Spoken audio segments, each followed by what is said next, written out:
চলছে আমাদের কুমায়ুন ভ্রমণ পর্ব। আগের পর্বে আপনাদেরকে ঘুরিয়েছি নৈনিতালের আশেপাশে কি কি দেখবেন, সঙ্গে ঘুরিয়েছিলাম নৈনিতালের বিখ্যাত স্নো ভিউ পয়েন্ট। একসাথে সাক্ষী হয়েছিলাম একটা ফাটাফাটি সূর্যাস্তের। আজকের পর্বে আপনাদের ঘোরাবো নৈনিতালের বিখ্যাত লেক, গুরুদ্বারা, নয়না দেবীর মন্দির, নৈনিতালের বিখ্যাত ফ্ল্যাটস। একসাথে করবো একটা ছোট্ট ট্রেক চায়না পিক অব্দি। তাহলে চলুন আর দেরি না করে ভিডিওটা শুরু করছি। সকাল বেরিয়ে পড়েছি, এখন ঘড়িতে সকাল 8টা বাজে। তাপমাত্রা প্রায় 9 ডিগ্রি সেন্টিগ্রেডের কাছাকাছি। আজকের ব্লগে আপনাদেরকে আমি নৈনিতাল ঘুরিয়ে দেখাবো। তো চলুন আজকের ব্লগ শুরু করছি। 2084 মিটার উচ্চতায় অবস্থিত এই শহরটির ল্যান্ডস্কেপ যেমন নজর কাড়া, তেমনি এর আধ্যাত্মিক গুরুত্ব অপরিসীম। নৈনিতালের এই নৈনি লেকের পাশ দিয়ে সকাল সকাল হেঁটে যাওয়ার অভিজ্ঞতা কিন্তু অসম্ভব ভালো। হেভি লাগবে, কিন্তু খুবই ভালো লাগবে। খানিকক্ষণ পাশে দাঁড়িয়ে লেকের জলে মাছেদের জলকেলি উপভোগ করলাম। আমাদের হোটেল এই নৈনি লেকের পাশে হওয়ার কারণে এর সৌন্দর্য আমরা মন ভরে উপভোগ করেছি। সত্যি কথা বলতে গেলে এই সৌন্দর্য এমনই এক মাত্রায় যা দেখে আপনি কখনোই ক্লান্ত হবেন না। টোটো এমন একটা গাড়ি যে চলে না এরকম কোনো জায়গা নেই। জিটি রোডের কথা তো আমি সবাই খুব বীতশ্রদ্ধ, এখানেও দেখছি টোটো চালু হয়ে গেছে। যাই হোক, টোটো কিন্তু একটু সহজে কম পয়সায় ঘোরার জন্য খুব ভালো যান। প্রচুর টোটো আছে। আপনারা যদি মনে করেন নৈনিতালের এই মল রোড চত্বরটা টোটোয় করে ঘুরবেন, তাহলে কিন্তু ঘুরতে পারেন। মল রোড ধরে 5 মিনিট হেঁটে পৌঁছালাম নয়না দেবীর মন্দিরের নির্মীয়মান প্রবেশদ্বারের সামনে।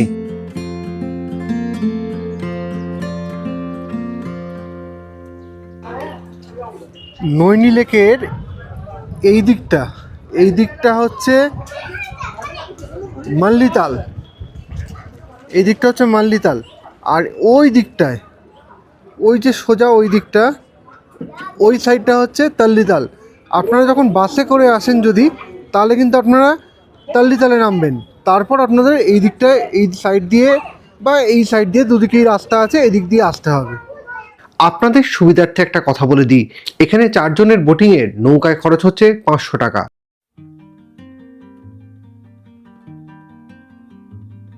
আমি এই মুহূর্তে যেদিকে আছি সেটা হচ্ছে মাল্লিতাল, আর অপোজিট সাইডটা হচ্ছে তাল্লিতাল।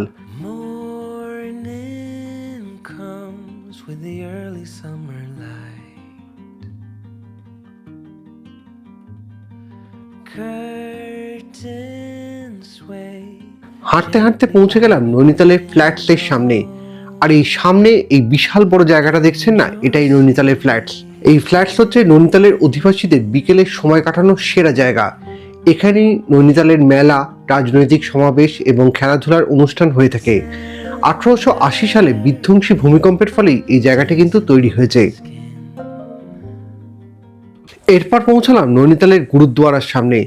আমরা ভেতরে গিয়ে গুরুদ্বারার দর্শন করে এলাম। গুরুদ্বারার ঠিক পাশেই অবস্থিত নয়না দেবীর মন্দির।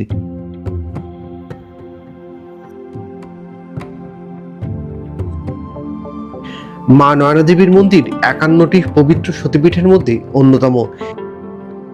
এখানে দেবী সতীর নয়ন বা চোখ পড়েছিল, সেখান থেকেই নয়না দেবীর নামকরণের উৎপত্তি। সেখান থেকেই এই শহরের নাম হলো নৈনিতাল। নৈনিতালে নয়না দেবী মন্দিরের ভিতর আপনাদের নিয়ে যেতে পারলাম না। আমার এই ডান দিকে হচ্ছে নৈনিতালের নয়না দেবীর মন্দির। ভেতরে videography, photography, video calling totally restricted. আমরা দুজনে যখন গিয়ে কথা বললাম, তখন বললেন যে এত লোক ভুলভালভাবে রিলস বানিয়েছে যে সেটা কিন্তু মন্দিরের পবিত্রতার ক্ষেত্রে ভীষণভাবে দৃষ্টিকটু হয়ে দাঁড়িয়েছে এবং লোকেদের কাছে ব্যাপারটা খুব বাজেভাবে গেছে, যে কারণে এই মুহূর্তে ওখানে ভিডিওগ্রাফি টোটালি রেস্ট্রিক্টেড। এরপর চলে এলাম নয়না দেবীর মন্দিরের উল্টো দিকে অবস্থিত রেস্টুরেন্টে ব্রেকফাস্ট করতে। এই মুহূর্তে নৈনি দেবীর মন্দিরের ঠিক উল্টো দিকে যে রেস্টুরেন্টগুলো আছে, সেখানে ধোসা খেতে এসেছি। অনেকদিন ধরে সাউথ ইন্ডিয়ান খাওয়া হয়নি, যে কারণে আমাদের দুজনেরই আজকে খুব ইচ্ছা করছিল সাউথ ইন্ডিয়ান খাবো। তো এই ধোসা, মশলা ধোসা অর্ডার করেছি। এর দাম পড়েছে হচ্ছে 130 টাকা করে মাথা পিছু, আর প্রত্যেকটা ধোসা 130 টাকা করে। আর আজকে হচ্ছে 2টো ট্রেক করব, সে কারণে একটু পেট ভরাটা থাকাটা খুব দরকার। আজকে আমরা যাব প্রথমে হচ্ছে চায়না পিক, আর এরপর যদি সম্ভব হয় তাহলে হনুমান চাট্টিতে একটা মারাত্মক সানসেট দেখতে যাব। ওখানে নাকি মারাত্মক সানসেট দেখতে পাওয়া যায়। তো চলুন, সময় নষ্ট করে লাভ নেই, খাওয়া শুরু করি, করে বেরিয়ে আপনাদের সঙ্গে একবারে কথা বলছি।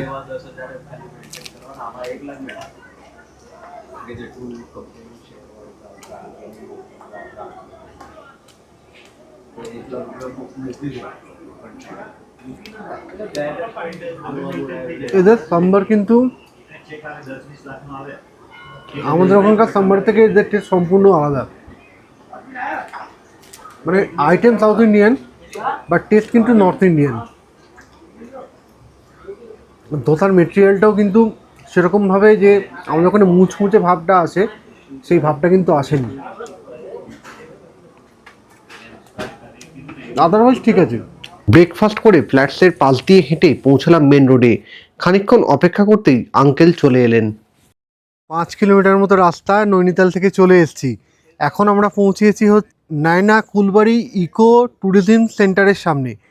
তো এটা হচ্ছে এখান থেকে এন্ট্রান্স গেট, এখানে এন্ট্রি করাতে হবে। এন্ট্রি করিয়ে এবং এখানে কিন্তু এন্ট্রি ফিজও আছে, মাথা পিছু 50 টাকা করে এন্ট্রি ফিজ দিয়ে আমরা ভেতরে ঢুকবো। ঢুকে চায়না পিক অবধি ট্রেক করব। তো চলুন, একটা এক্সাইটিং জার্নি, খুব থ্রিলিং লাগছে, ভেতর খুব উত্তেজনা ফিল করছি। তো দেখি কীরকম হয় না হয়, তার এক্সপিরিয়েন্স আপনাদের সঙ্গে শেয়ার করব। চলুন এগোই। এখানে কিন্তু শুধু ক্যাশ, অতএব এইসব জায়গায় এন্ট্রি ফিসগুলো দেওয়ার জন্য আপনারা কিন্তু ক্যাশ ক্যারি করবেন। এই হচ্ছে টিকিট, 50 টাকা করে, আমাদের দুজনের 100 টাকা পড়েছে। প্রথমে খানিকক্ষণ রাস্তার সমতল থাকলেও তারপরে শুরু হলো চড়াই। আলো আঁধারির খেলায় ভরা এই বেশ চড়াই রাস্তা দিয়ে আমরা দুজনে পাখির ডাক শুনতে শুনতে এগোতে থাকলাম। যে কোনো ট্রেক শুরু করলে যেটা প্রবলেম হয়, প্রথম দিকে রাস্তাটা কিন্তু খুব চড়াই। চন্দনদা উঠলো, আমি দেখালাম, নিশ্চয়ই দেখেছেন। তো এই চড়াইটা ভাঙতে কিন্তু প্রথমে একটু খানিকক্ষণ হাঁপিয়ে যাবেন। আর চেষ্টা করবেন সবসময় পাহাড়ি রাস্তায় জিগজ্যাগ করে চলতে। আমি দেখাচ্ছি কী করে চলতে হবে, ওইভাবে চলবেন, দমটা কম হারাবেন। দেখে নিন।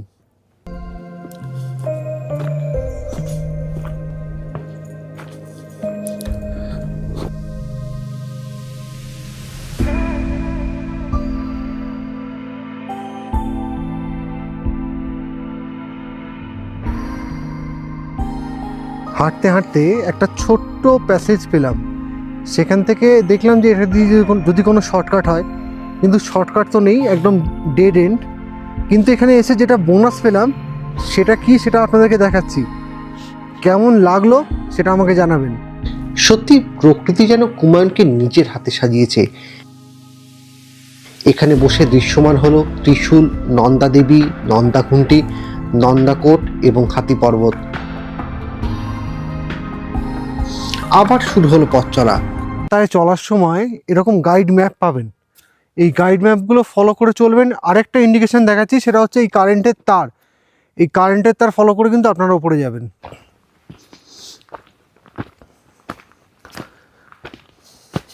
यहाँ से कितना दूर है? यहाँ थोड़ी दूर है। अच्छा, कितना टाइम लगेगा? 1-1.5 घंटे लग जाएगा।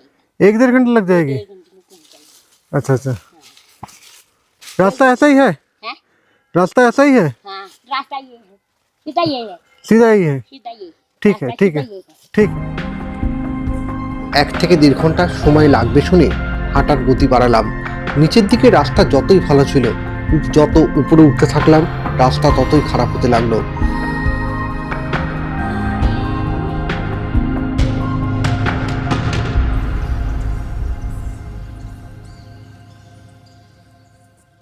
এবার এখানটা এসে কনফিউজিং, একটা রাস্তা এইদিকে গেছে, একটা রাস্তা এদিকে গেছে। কিন্তু আমাদেরকে একটা কথা বলা হয়েছে নিচ থেকে, যে যেদিকে ইলেকট্রিকের তার যাবে সেই দিকে আপনারা যাবেন। ওটা ওই দিকে গেছে, তাহলে এই দিকেই যেতে হবে। খানিকটা ওপরে উঠে বেশ অনেকটা সমতল রাস্তা দিয়ে এগোলাম, আর এখানেই করলাম আমরা একটা মারাত্মক ভুল। মিনিট 15 ওই রাস্তায় হেঁটে বুঝলাম পথ হারিয়েছি। ফালতু 2 কিলোমিটার পণ্ডশ্রম করলাম। পণ্ডশ্রম কেন বলছি, এই যে এখানে একটা ড্রাম আছে, মানে ময়লা ফেলার জন্য, সেখানে অ্যারো দেওয়া আছে। এদিকেও এড়ো দেওয়া ওইদিকেও এড়ো দেওয়া। আমরা ন্যাচারালি ওই দিকের রাস্তাটা একটু স্মুথ ভেবে ভাবলাম ওটাই হয়তো রাস্তা হবে, ওই জন্য গেলাম। আবার ওদিকে খানিকটা 1 কিলোমিটার গিয়ে দেখি রাস্তা প্রায় ডেড এন্ড, খুব সরু, মানে এক পা করে যেতে হবে এরকম পরিস্থিতি। যে কারণে আবার ফিরে এলাম, ফিরে এসে এখন দেখছি যে অ্যারোটা বোথ সাইডেড, মানে এদিকেও টানা এদিকেও টানা। সে কারণে এবার এদিকে রাস্তাটা মনে হচ্ছে এবার এটাই রাস্তা হবে, কারণ ওরকম তো ডেড এন্ড হওয়া উচিত ছিল না। চলুন এবার এটা দিয়ে এগোই।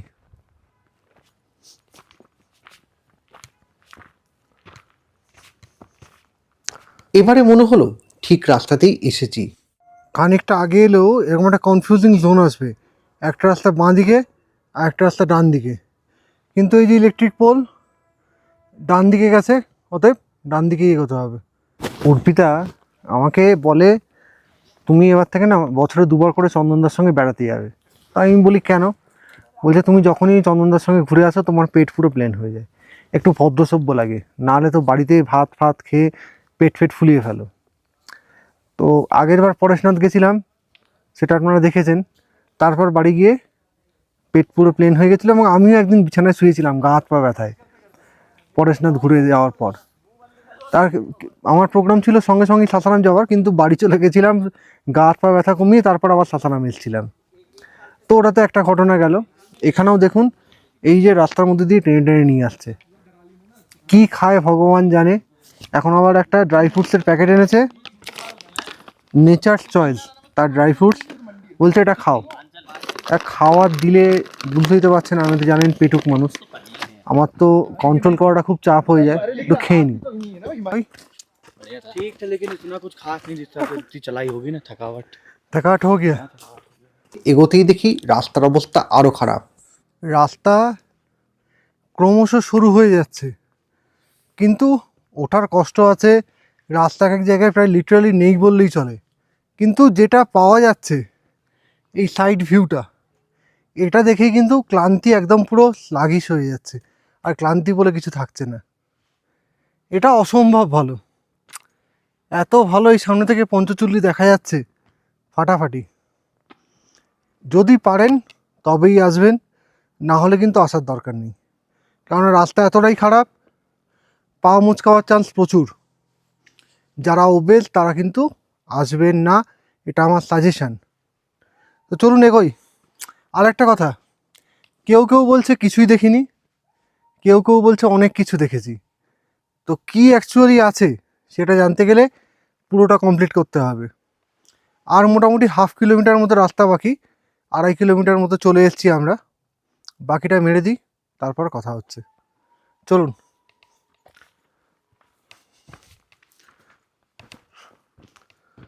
অবশেষে পৌঁছালাম নয়না পিকের ওপরে। আর এখানে আসার জন্য আমাদের মোটামুটি 2 ঘন্টা 20 মিনিট সময় লেগেছে। ভিডিওগ্রাফি করার জন্য আমাদের একটু সময় বেশিই লাগে সব সময়, এটা তো সবাই জানে। তবে এখানে এলে যে একটা সৌন্দর্য উপভোগ করতে পারবেন সেটা কিন্তু কোনো সন্দেহ নেই। আর এই দিকে হচ্ছে ভিউ পয়েন্ট। চলুন এবার ভিউ পয়েন্টের দিকে এগোই, চলুন।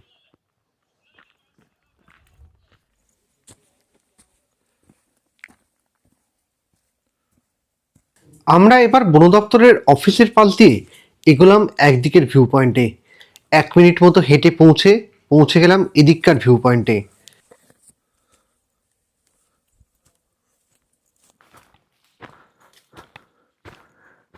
চন্দনদা কি বুঝছো?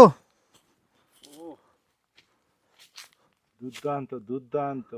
দর্শকদের উদ্দেশ্যে কিছু বলবে? এ বলার ভাষা আমি পাচ্ছি না, এখানে এসে তারপরে সবাইকে বলবো একবার দেখে যেতে।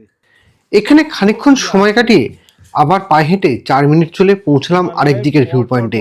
সব রেঞ্জগুলো সাজানো। আমার এখানে এসে যেমন ভাল লাগছে, ঠিক সেরকম বাড়ি ফিরে গিয়ে কি ফেস করব সেটা নিয়ে ভয় লাগছে। কেন বলছি তাই তো, আমার বউ মানে অর্পিতার বিশেষ কোনো ডিমান্ড নেই, ওকে জামা কিনে দিতে হবে, গয়না কিনে দিতে হবে, কিচ্ছু নেই। শুধু একটাই ডিমান্ড, বছরে একবার করে ওকে পাহাড়ে নিয়ে আসতে হবে। তো এবছর তো কেদারনাথ এসেছিল, সেটা আপনারা দেখেছেন আমার সঙ্গে। তো তারপর আমি চন্দনদা যখন প্রথম যাব বলে ডিসাইড করি, তখন আমাকে একবার বললো যাবো, তারপর বললো না তোমার চেম্বারটা মিল চাই, ওটা আমি সামলে দেবো, তুমি ঘুরে আসো। কিন্তু এই যে ভিডিও এডিট করবে যখন আমার সঙ্গে বসে, তখন এই যে সৌন্দর্যগুলো দেখবে না, তখন আমাকে না ধরে আবার নৈনিতাল চলো আমাকে নিয়ে, এটাই নিয়ে আমি ভয় পাচ্ছি। যাই হোক, একটা দিক তো দেখালাম, এবারে আরেকটা দিক দেখানো। চলুন এবার পাহাড় দেখালাম, নৈনিতাল শহরটা এবার আপনাদেরকে পাখির চোখে দেখাই। চলুন এগোই। এরপর আমরা বন দপ্তরের অফিসের পাল্টে এগোলাম আরেক দিকের ভিউ পয়েন্টে।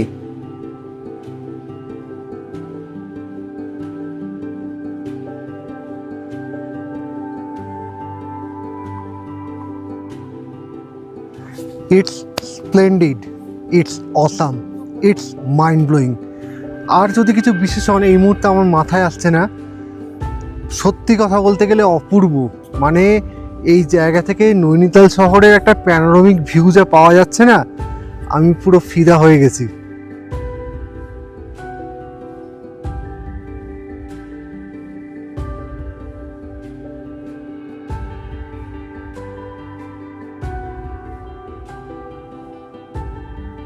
মিনিট 20 মতো নিজেদের মতো সময় কাটিয়ে নিচে নামার পথ ধরলাম।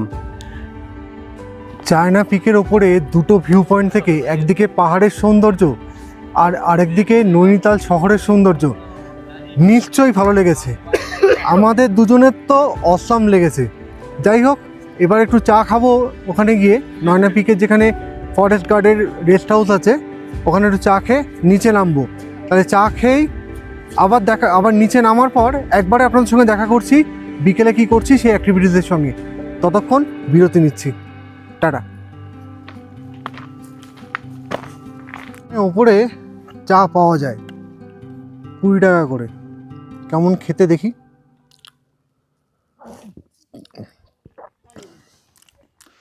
খারাপ না, ভালোই বানিয়েছে।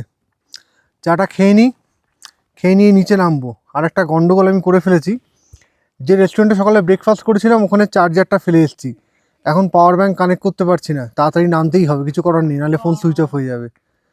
তো ঝটপট খেয়ে নিয়ে নিচে নামবো, তখন গিয়ে একবারে কথা হবে, টাটা। ঘড়িতে এখন 3:44 বাজে। 44 মিনিট লাগলো 3.5 কিলোমিটার রাস্তা নামতে। ওপর থেকে নিচে নেমে এসেছি। এর যাত্রায় আর হলো না, এটা অর্পিতাকে নিয়ে যখন আসবো তখনই করতে হবে। সেটা হচ্ছে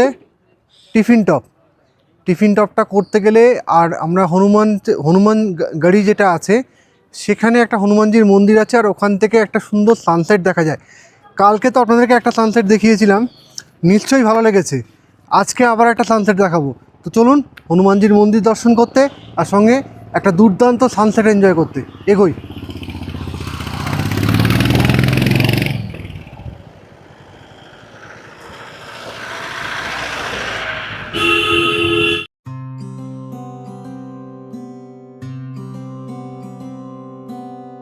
গাড়ি করে আবার মিনিট 40 পথ ধরে পৌঁছলাম হনুমান গাড়িতে।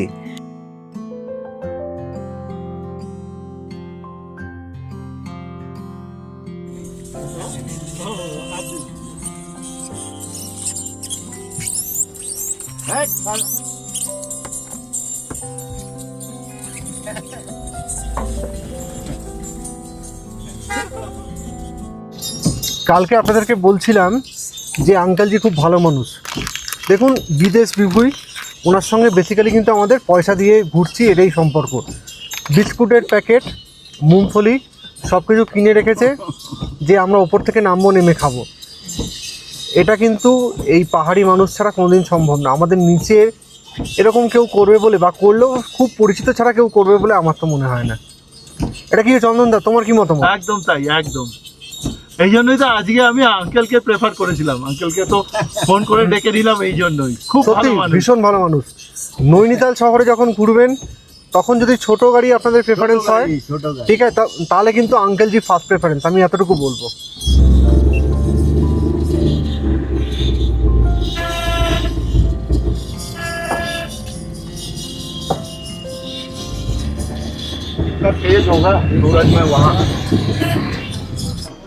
পৌঁছে গেছি হনুমান গাড়ির সামনে, আর এখানে এসে একটা অন্যরকম ফিলিংস হচ্ছে, কিন্তু সাইডে ভজন হচ্ছে, এক অন্য ফিলিংস। যাই হোক, হনুমান গাড়ি আসার জন্য দুটো রাস্তা আছে, একটা হচ্ছে বাই কার আর আরেকটা হচ্ছে হেঁটে আসার রাস্তা।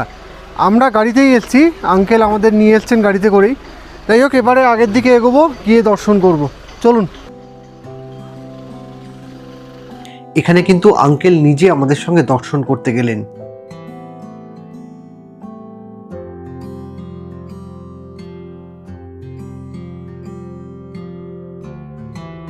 ভিতরে ভিডিওগ্রাফি অ্যালাউ না থাকার জন্য আপনাদেরকে ভিতরে নিয়ে যেতে পারলাম না।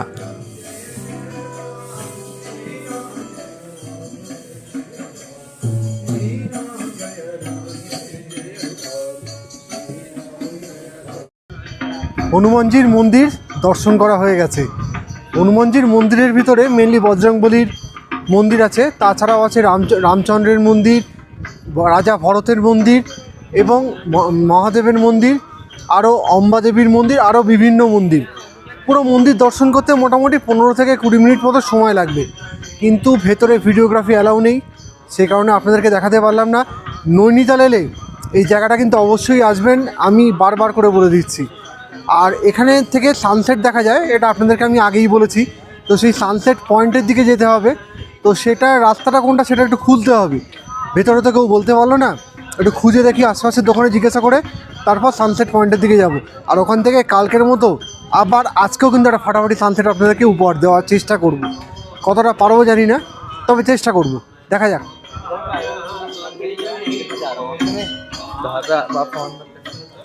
সারাদিন চলার পথে যে জিনিসটা আমাদের সব থেকে বেশি অক্সিজেন দেয় সেটা কিন্তু এই চা। তো আবার এক কাপ চা, সকাল থেকে মনে হয় 4-5 কাপ চা খেয়ে ফেললাম, কিন্তু কিছু করার ছিল না, এই চা না খেলে এনার্জি পাই না। হনুমান গলি থেকে এখন আর সানসেট খুব একটা ভালো দেখা যায় না, যে কারণে আঙ্কেল আমাদেরকে নিয়ে এসছে এই একটা পয়েন্টে, এখান থেকে সানসেট দেখার জন্য। এখান থেকে কিন্তু ফাটাফাটি সানসেট দেখা যাবে, এটা বুঝতে পারছি।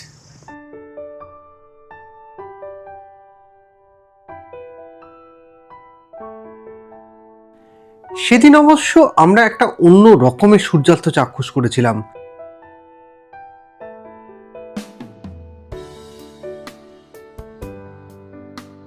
আজকে সারাদিন তো অনেক ঘোরাঘুরি হলো, ট্রেকিংও হলো, শরীর কিন্তু বেশ ক্লান্ত। যাই হোক, শেষ বেলায় একটা খুব বাজে খবর এলো। যে আঙ্কেলের সঙ্গে আমরা ঘুরছিলাম, ওই আঙ্কেলের বড় দিদি খানিকক্ষণ আগে এক্সপায়ার করেছেন। শেষ বেলায় মৃত্যুর ঘটনা শুনে মনটা তো ওনারও ভারাক্রান্ত, আমাদের দুজনেরও খুবই ভারাক্রান্ত। কিন্তু কিছু করার নেই, জন্ম মৃত্যুর খেলা, এ তো চলতেই থাকবে।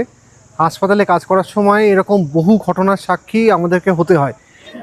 সকালবেলায় এই দোকানে ধোসা খেয়েছি, তো বলেছি আপনাদেরকে, চার্জারটা ফেলে গেছিলাম। এখানে ফোন চার্জ দিয়েছিলাম, ফোনে চার্জ মানে রাত্রিবেলা দিতে ভুলে গেছিলাম বলে, তো চার্জার ফেলে গেছিলাম। ভেবেছিলাম মানে আমাদের ওখানে হলে কী হতো, যেটা পাওয়া যেত না। কিন্তু পাহাড়ি মানুষ আর আন্দামান, এই দুটো জায়গায় যা যেখানে ফেলে যাবেন ওটা কিন্তু আপনি গ্যারান্টি সহযোগে পাবেন। তার জলজান্ত প্রমাণ হচ্ছে এইটা। আন্দামানের ভিডিও তো আমি আপনাদেরকে বলেছি যে আন্দামানের লোকেরাও খুব ভালো হয়, যা ফেলে যাবেন সব পাওয়া যায়। তো ডেফিনেটলি ওনাদেরকে অনেক ধন্যবাদ যে আমার জিনিসটাকে দায়িত্ব করে তুলে রাখার জন্য। Thank you very much. এখানেই চা খাবো সন্ধ্যেবেলা, চাটা খেয়ে নিয়ে তারপর একটু মল রোডে ঘোরাঘুরি করবো।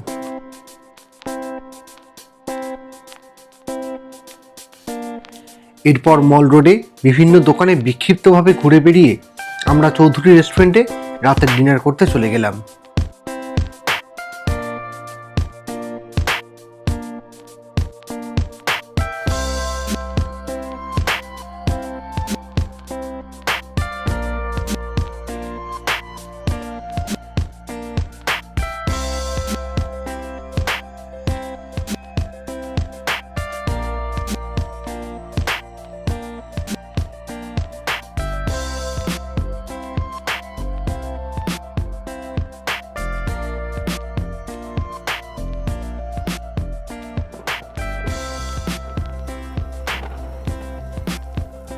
হঠাৎ করে না প্রচণ্ড ঠান্ডা লাগতে শুরু করলো, যে কারণে ব্যাগ থেকে টুপিটা বার করে পরে নিয়েছি খানিকক্ষণ আগেই। আর চলে এসেছি, আপনারা প্রত্যেকেই জানেন 3 দিন ধরে আমরা এখানেই খাচ্ছি, নৈনিতালের চৌধুরী রেস্টুরেন্টে। এদের ফুড কোয়ালিটি তো ডেফিনেটলি ভালো, আর তার সঙ্গে এদের রেটটা রিজনেবল। যেখানেই যাচ্ছি নৈনিতালে সেখানেই আকাশ ছোঁয়া দাম। বাট এদের রেটটা কিন্তু অন্য জায়গার থেকে অনেকটা রিজনেবল। সে কারণেই আমি আর চন্দনদা, কী গো চন্দনদা, একদম তাই। দুজনেই কিন্তু এখানেই খাওয়াটা প্রেফার করছি। আপনারা যখন আসবেন, যদি মনে করেন যে মোটামুটি বাঙালি খাবার হলে চলবে, তাহলে Chowdhury restaurant is the best. আর যদি মনে করেন যে একদম লাজবাব খাবো, তাহলে তো দিল্লি দরবার ডিলাক্স বা দিল্লি দরবার হচ্ছে আপনার জন্য আইডিয়াল। চৌধুরী রেস্টুরেন্টে খাওয়ার সুবিধা হচ্ছে 3 দিন ধরেই খাচ্ছি। আজকে এসে বললাম দাদা একদম বাঙালি खाना है। तो बोला क्या खाएंगे दादा? हमें एकदम आलू भाजी खाना है, अंडा का ऑमलेट बनाना है और दाल लेना है, वो भी बंगाली स्टाइल का दाल, और तवा रोटी, वो तंदूरी फंदूरी नहीं खाना है। तो बोला ठीक है दादा, हमको 15-20 मिनट टाइम दीजिए, हम सब बना के देते हैं। तो आलू भेजे दिएছে, ডিম ভেজে দিয়েছে, ডাল দিয়েছে, আর তাওয়া রুটি একটা দিয়েছে, এরপর করে করে গরম গরম দেবে। এটা হচ্ছে এখানে খাওয়ার বেনিফিট। তো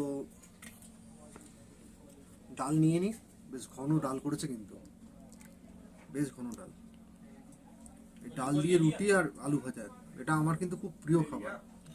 নৈনিতালের 3টে ভিডিও, মানে মোট হুমায়ুন সিরিজের 4র্থ ভিডিও এখানেই শেষ করছি। দেখা হবে পরবর্তী ব্লগে আবার নতুন কোনো গল্পের সঙ্গে। ততক্ষণ সুস্থ থাকবেন, সাবধানে থাকবেন, আর হ্যাঁ, অবশ্যই ভালো থাকবেন। টাটা, শুভরাত্রি।